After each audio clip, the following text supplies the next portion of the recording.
Hello लाडक्या बहिणींनो आणि लाडक्या ताईंनो, मुख्यमंत्री माझी लाडकी बहीण योजना आणि त्याचा 17वा हप्ता म्हणजे नोव्हेंबर महिन्याचा हप्ता कधी भेटतो, कोणाला भेटतो याची आतुरता, उत्सुकता महाराष्ट्रातील सर्वच बहिणींना लागलेली आहे. पण हा नोव्हेंबरचा हप्ता संपूनही गेलेला आहे. त्यानंतर डिसेंबरचा पहिला वीक सुद्धा संपलेला आहे.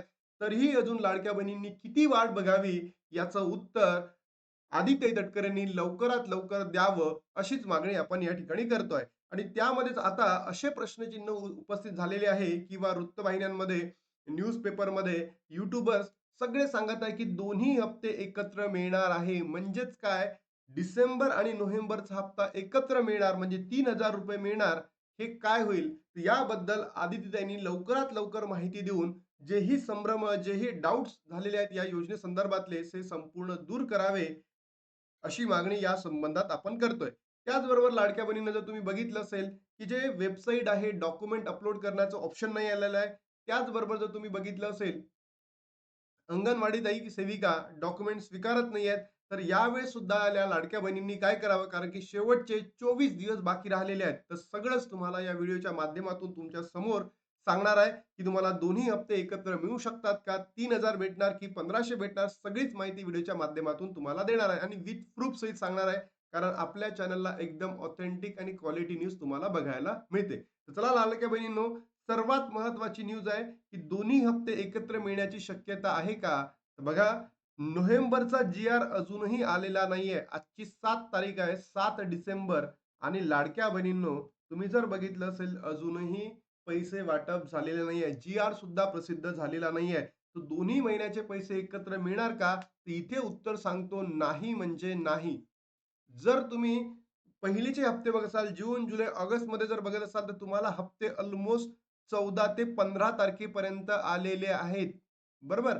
14 ते 15 तारखेपर्यंत आलेले आहेत. मी तुम्हाला सांगतोय लाडक्या बहिणींनो, प्रॉमिस करतोय, उद्या 8, 9, 10 या 3 दिवसांमध्ये जी-आर येणार म्हणजे येणार याची 100% 200% 1000% मी गॅरंटी घेतो. 8, 9, 10 मध्ये काय येणार आहे? जी-आर येणार म्हणजे येणार. अशी माहिती आपल्याला जिल्हा व महिला बाल विकास विभागामार्फत भेटलेली आहे. 8, 9, 10 मध्ये जी-आर येईल.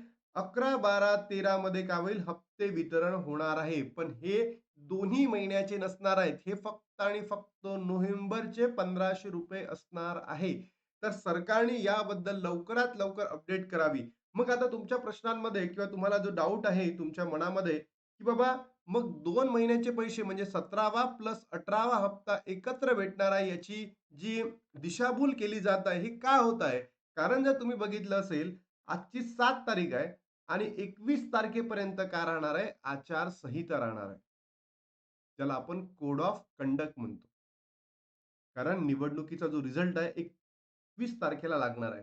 म्हणून काही न्यूजपेपर वाहिन्यांमध्ये असं सांगितलं जात आहे, की ही आचारसंहिता लागल्यानंतर म्हणजे संपल्यानंतर तुमच्या अकाउंटला या वीकमध्ये म्हणजे डिसेंबरच्या शेवटच्या वीकमध्ये किंवा या दिवसांमध्ये पैसे वितरण होणार अशा पद्धतीचे मेसेज येत आहे. आणि डिसेंबरच्या जर वीकमध्ये एंडमध्ये जर गेलं, तर लाडक्या बहिणींनो, तुम्हाला दोन्ही हप्ते एकत्र दिले जातील. म्हणजेच काय, तो नोव्हेंबरचा पण असतील आणि डिसेंबरचा पण असतील. अशी माहिती अनेक वृत्तवाहिन्यांमध्ये आता सुरू आहे. बघत आहात तुम्ही. पण जितकं मला माहिती भेटलेली आहे, जी आतमधली इन्फॉर्मेशन आपल्यापर्यंत पोहोचलेली आहे, त्याच्या माध्यमातून मी एवढंच सांगू इच्छितो, की 8, 9, 10 पर्यंत ते तुम्हाला वितरण वितरण म्हणजे जी-आर आणतील आणि त्याच्यानंतर 11, 12, 13 मध्ये तुमच्या अकाउंटला पैसे क्रेडिट करतील. बट हे सरकार तुम्हाला माहीत आहे, ढोंगी सरकार आहे. इट माइट बी पॉसिबल म्हणजे 99 म्हणजे मी तर तुम्हाला म्हणतो 99% तुम्हाला याच वीकमध्ये मिळणार म्हणजे येणाऱ्या वीकमध्ये. समजा नाहीच आलं, तर लक्षात घ्या 21 तारखेपर्यंत आचारसंहिता आहे, मग पुढे येणार नाही आणि 21 तारखेला आचारसंहिता संपल्यानंतर ते तुमच्या अकाउंटला येतील. पण इथे जर वाटलं जमा झालेत, तर ते 3000 व्हायला पाहिजे का? तर नक्की कमेंट बॉक्समध्ये सांगा. तुमची प्रतिक्रिया काय ते सुद्धा जाणून घेणं महत्त्वाचं आहे. त्यानंतर लाडक्या बहिणींनो, जर तुम्ही बघितलं असेल, की अनेक प्रश्न अजून सुटता सुटेना. अंगणवाडी सेविका आजही डॉक्युमेंट घ्यायला तयार नाही आहे. मी स्वतः लाडक्या बहिणींनो एका अंगणवाडी सेविकेशी संपर्क केला, तर त्या अंगणवाडी ताईंनी सांगितलंय, की आम्हाला अजूनही वरतून काहीही आदेश आलेले नाही आहेत. म्हणजे हे सरकार एका बाजूला सांगते, आम्ही जी-आर आणला, आम्ही हे आणलं, आम्ही अमुक आणलं, आम्ही ढमुक आणलं आणि तिकडे अंगणवाडी सेविका आजही अर्ज घेत नाही आहेत. म्हणजे या लाडक्या बहिणींना बघावं कोणाकडे? आदितीताई तुम्ही एक स्वतः महिला आहेत आणि जर तुम्ही महिलांच्या समस्या समजून घेत नाही आहेत, तर या महाराष्ट्रातील महिलांच्या समस्या कोण समजून घेणार? तुम्ही विचार करा आणि एकदाच तुम्ही विचार करा, जर तुम्ही माझ्या महाराष्ट्रातील बहिणींसारख्या गोरगरिबी नसता आणि जर सरकार तुमच्यासोबत असं वागलं असतं, तर तुम्ही त्या ठिकाणी काय केलं असतं? तुमची प्रतिक्रिया काय असती? ती सुद्धा तुम्ही काहीतरी सांगा आम्हाला. कारण आजही शेवटचे 24 दिवस बाकी असताना कोणत्याही प्रकारची अपडेट सरकारकडून आलेली नाही आहे. बरोबर? तुम्ही म्हटल्या होत्या, की आम्ही ऑनलाईन वेब पोर्टलला ऑप्शन क्रिएट करून देऊ डॉक्युमेंट अपलोड करण्याचं. तर त्या बहिणींसाठी सुद्धा तुम्ही करून दिलेलं नाहीये. त्याच्यानंतर ज्या बहिणींकडे पती नाहीये, वडील नाहीये, त्यांचे पती बेपत्ता आहे. त्याचबरोबर ते सेपरेट राहत आहे. कारण पतीने दुसरं लग्न केलं किंवा वडिलांनी दुसरं लग्न केलेलं आहे. तर अशा बहिणींनी काय करावं? याच्याबद्दलही तुम्ही काहीतरी कमेंट करा. त्यांनी सेल्फ डिक्लेरेशन द्यावं का? यांनी त्याच आम्ही सांगतोय लाडक्या बहिणींना, की तुम्ही सेल्फ डिक्लेरेशन करून द्या. बेपत्ता असेल तुम्ही पोलिस कंप्लेंट करा. त्याच्यानंतर सेल्फ डिक्लेरेशन करा. पण तुम्ही तर बोला काही. आपल्याकडे सगळंच योग्य असल्यामुळे बाकीच्यांचं आपल्याला त्रास बघणं गरजेचं आहे. कारण की तुम्ही जन्मच त्यासाठी घेतलेला आहे, की तुम्हाला जे भेटतंय त्याच्यातला काही पोर्शन तुम्ही या समाजाच्या उद्धारासाठी द्या. पण तुम्ही तर तुमचं सरकार योग्य वेगळ्या पद्धतीने बोलताय, तुम्ही वेगळ्या पद्धतीने बोलताय. म्हणून लाडक्या बहिणींनो, तुमच्या प्रतिक्रिया काय आहेत? तर नक्की कमेंट बॉक्समध्ये सांगत चला. त्यानंतर येत नाही. अनेक बहिणींची ई-के-वाय-सी झालेली पण ती ई-के-वाय-सी चुकली, बरोबर? तुम्हीच इन्फॉर्मेशन लेट दिल्यामुळे लाडक्या बहिणींनी घाई-घाईमध्ये आपल्या नातेवाईकांचा आधार क्रमांक दिला आणि ई-के-वाय-सी कंप्लीट केली. त्या बहिणींचं काय होणार त्याच्याबद्दल तुम्ही बोलत नाही. ज्या बहिणींनी जात, प्रवर्ग अशा पद्धतीची इन्फॉर्मेशन चुकवली आहे त्यांच्याबद्दल काय होणार आहे? ज्या बहिणींनी होयच्या जागी नाही, नाहीच्या जागी होय केलं, या बहिणींचं काय होणार आहे? तुम्ही याच्यावर काहीतरी भाष्य करा.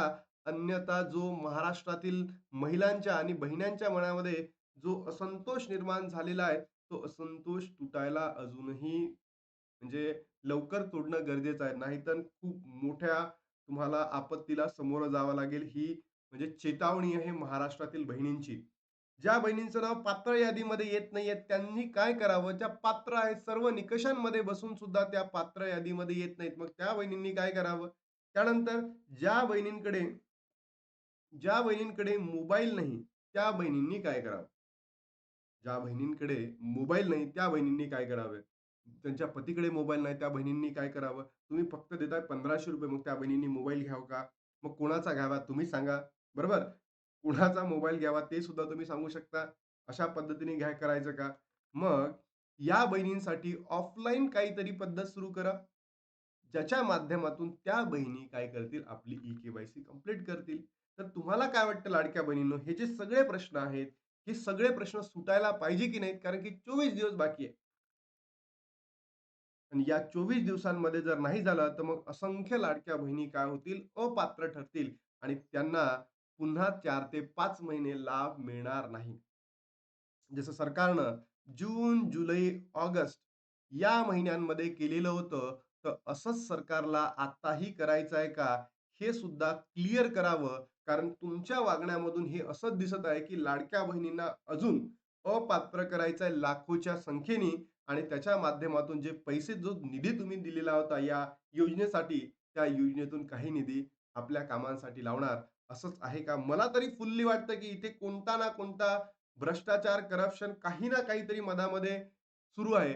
अन्यथा लाडक्या बहिणींनो, जे 27-26 लाख बहिणी अपात्र ठरल्या होत्या जून, जुलै महिन्यामध्ये आणि आताही जर सरकार बोलत नसेल, याच्या मागचे कारणं हेच असू शकतात, की मधात कुठेतरी घोळ होत आहे. बरोबर? दाल में कुछ काला है, दाल में कुछ पत्थर है, हे तुम्हाला माहिती असेल. हेच मला असं कुठेतरी वाटतंय. तर तुमची प्रतिक्रिया काय? कारण लाडक्या बहिणींनो, जर आता तुम्ही अपात्र ठरल्या, मग सरकार माहिती आहे तुम्हाला पडताळणी कशी करतं. पडताळणी करायला सरकारला अल्मोस्ट 5 महिने लागतात आणि अजूनही त्या बहिणींचे नाव त्या पात्र यादीमध्ये येत नाही. त्यांना जून, जुलै, ऑगस्ट, सप्टेंबर आणि ऑक्टोबरचे पैसे भेटत नाही. तर तुमची नक्की प्रतिक्रिया काय? तुम्हाला कोणत्या महिन्यापासून पैसे भेटलेले नाहीयेत? नक्की कमेंट बॉक्समध्ये सांगा. त्यानंतर लाडक्या बहिणींनो, दोन्ही हप्ते एकत्र मिळणार का? मी माझा जो पर्सनली अनुभव आहे, या अनुभवावरून सांगतोय आणि जी माहिती आपल्याला आतून भेटलेली आहे, त्याच्या हिशोबाने 1500च रुपये तुम्हाला मिळणार आहे. तुम्हाला जी-आर कधी येईल? उद्या, परवा आणि नेरवा या 3 दिवसांमध्ये जी-आर येईल आणि त्याच्या माध्यमातून लाडक्या बहिणींनो, नेक्स्टला 11, 12, 13 या 3 दिवसांमध्ये तुमच्या अकाउंटला पैसे क्रेडिट होतील.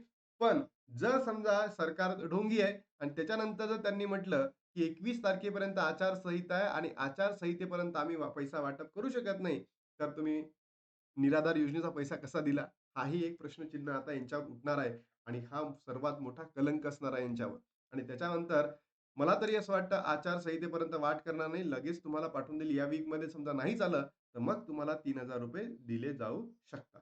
आय होप तुम्हाला हा व्हिडिओ आवडला असेल. आपण सरकारला जे क्रिटिसाइज केलेलं आहे ते आवडलं असेल, तर त्याबद्दल तुमची प्रतिक्रिया काय? नक्की कमेंट बॉक्समध्ये सांगा. आता हे थांबतो आणि भेटतो तुम्हाला नवीन व्हिडिओमध्ये. तोपर्यंत जय हिंद, जय महाराष्ट्र, जय श्रीराम.